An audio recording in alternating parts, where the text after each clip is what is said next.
time living at the SIG house. To anybody that hasn't, that is here and still active, that is my #1 recommendation, to move into the SIG house as soon as you can.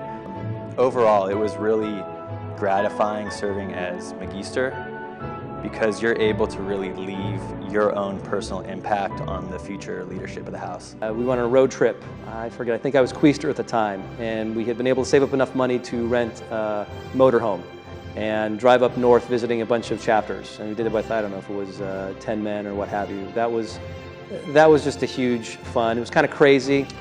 I think for me, my favorite time came when I was consul, and it was, we were just reminiscing about pledging and how much everyone loved the scavenger hunt, and we pulled it off, and everyone in the house had a blast. It was just something we really needed and something I'll always remember.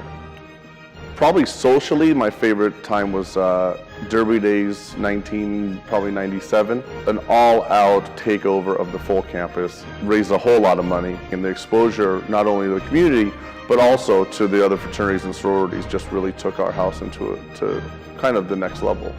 Alumni brother David Kearns messaged me saying that his little brother, Mark Hurleman, had passed away. We rallied up the brothers, cleaned up the house, and it was a sad occasion.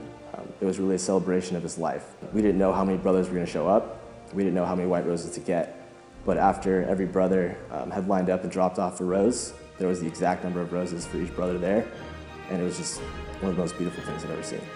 My favorite all-time memory would have to be Derby Days 2013. Finally, after the week was over, going and donating that check was probably one of the most rewarding experiences I've ever had in my life. My first installment as consul, standing in front of a large group of parents, of course all the new pledges, and it just hit me, and I remember probably delivering one of the best speeches of my life. There's so many great times, from awesome formals and GQs to 9-hour chapter meetings during elections, but the true memories are the random Tuesday nights hanging around the living room, brothers just hanging around. When the earthquake struck, it had seemed like the entire world had come to an end.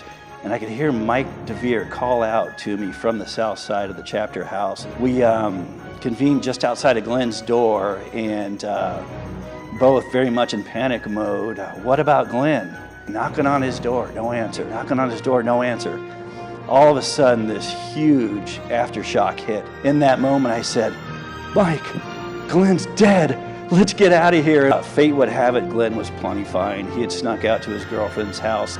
To this day, that's something that he and I will always share, the day that I left Glenn for dead in the chapter house. I suppose toga party. After all, we were doing it before the Animal House movie came out.